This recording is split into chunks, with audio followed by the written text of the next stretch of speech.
Привет, друзья! Недавно компания Xiaomi представила новый Mi Band 6, а значит вашему вниманию моя версия обзора. Поехали!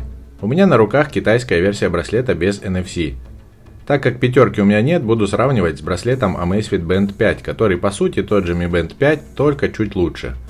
В коробке ничего интересного, браслет, инструкция и зарядный кабель, который можно отложить подальше, если у вас уже есть Mi Band 5. Зарядка абсолютно идентичная. А вот индикация стала красивее и нагляднее. Главное отличие новинки – увеличенный дисплей, который стал не только гораздо больше, но и четче. Плотность составляет 326 пикселей на дюйм. Разницу хорошо видно при прямом сравнении. По корпусу шестерка почти не выросла, на нее без проблем надеваются мягкие ремешки от предшественника. Но тут есть одно различие – у новинки появились небольшие направляющие на корпусе для фиксации браслета в прямом положении. На ремешке, соответственно, для них есть специальные стопорные ключи. Обратите внимание, у нового Mi Band датчик пульса точно такой же, как на Amazfit. У пятого Mi Band он другой. Можно предположить, что с измерением пульса у новинки все будет хорошо, как у родственника от Amazfit, который неплохо показал себя в сравнении с нагрудным датчиком. Хотя дисплей новинки занимает не всю площадь передней панели, но места для сенсорной кнопки тут уже не осталось. Так что теперь все управление только сенсором дисплея. Единственное неудобство – выход назад только свайпом.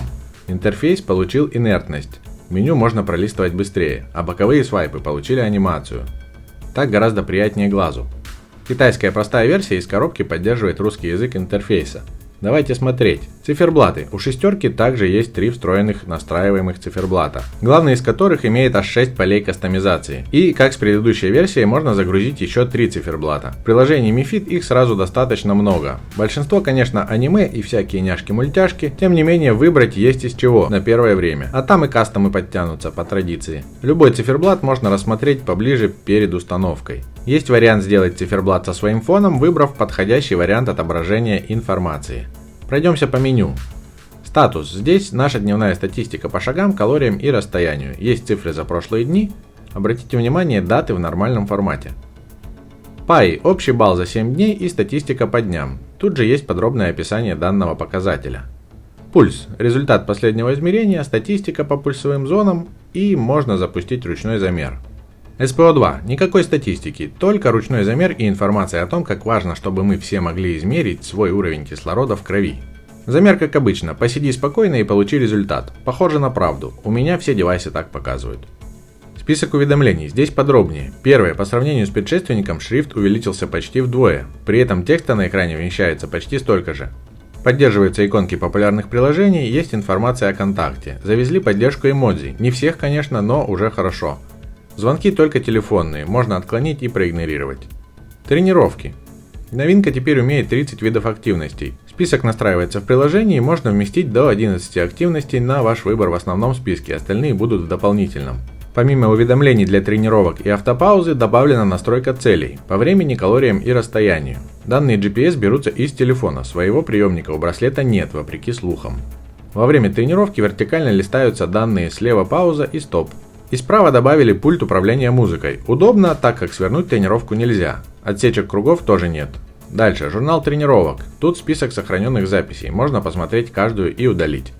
Уровень стресса. Здесь результат последнего измерения, справочная информация, статистика и возможность ручного замера. Тут, как и с кислородом, нужно спокойно посидеть, пока браслет производит измерения. Автоматический мониторинг включается в приложении. Сразу за стрессом дыхательное упражнение, чтобы этот стресс снимать. Выбираем время от 1 до 5 минут и повторяем вдохи и выдохи за анимацией, которая дублируется вибрацией.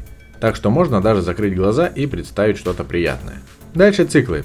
Помощник для дамского календарика. В приложении задаются параметры, а в браслете информация по дням цикла и возможность отметить начало и окончание менструации. События. Это напоминалки, которые задаются в приложении. Будильники. Наконец-то все управление будильниками доступно на браслете. Добавляй, настраивай, удаляй. В приложении по старинке тоже можно.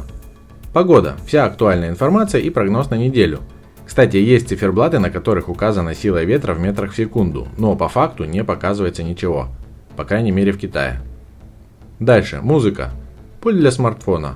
Интерфейс немного поменялся, кнопки переключения треков увеличили и разнесли вверх и вниз. В остальном все работает так же, достаточно быстро цепляется и управляется. Мировые часы. Список городов задается в приложении. Здесь смотрим актуальное время и дату. Разницу с нашим часовым поясом не показывает. Настройки. Дисплей – это циферблаты. Не беспокоить, здесь выключен автоматический режим во время сна и когда не на руке, включен, а также включить на полчаса, 1, 2, 3 часа или настроить расписание. Яркость. Доступно 5 ступеней, автоматической нет. Блокировка экрана. Экран будет блокироваться, когда погаснет. Разблокировка свайпом вверх. Во время тренировки блокировка не работает. Зато работает следующая настройка. Метод активации дисплея. Тапом или свайпом вверх. Ну и активацию жестом никто не отменял. Дальше. Время работы дисплея от 5 до 10 секунд. Активация жестом. Всегда по расписанию или выключена. В приложении еще можно задать чувствительность. Дальше настройка активации выбора циферблата долгим нажатием на главном экране. Актуально, так как иногда, скрестив руки, нечаянно можно это запустить. В новинке добавили автоопределение тренировок. На выбор ходьба, бег, велосипед, арбитрек и гребной тренажер. Браслет при распознавании выбранных активностей будет уведомлять вас об этом, предлагая запустить соответствующую тренировку. И по окончании будет напоминать о себе благодаря автопаузе. Дальше, как обычно, перезагрузка, сброс и информация. Есть еще пункт меню дополнительно. Здесь его сделали удобной свалкой. В приложении можно самому настроить, какие пункты меню будут там лежать. Можно вообще все меню туда убрать. Итак, здесь остались. Управление камерой. С андроидом нужна дополнительная настройка, с айфоном работает из коробки. Секундомер. Работает, есть отсечки.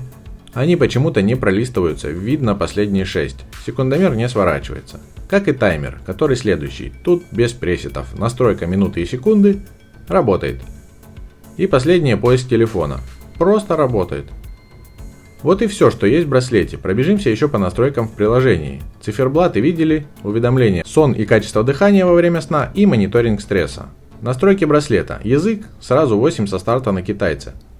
Сортировка меню, виджетов из списка тренировок. Активация по жесту и всякая ненужная мишура типа разблокировки Mi ноутбука. И все. На главной, естественно, собрана вся статистика.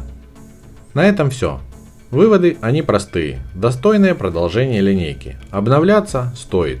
С любой версии. Ссылки в описании. Ставьте лайк, подписывайтесь и заходите в комментарии, обсудим. Все, будьте здоровы. Пока-пока.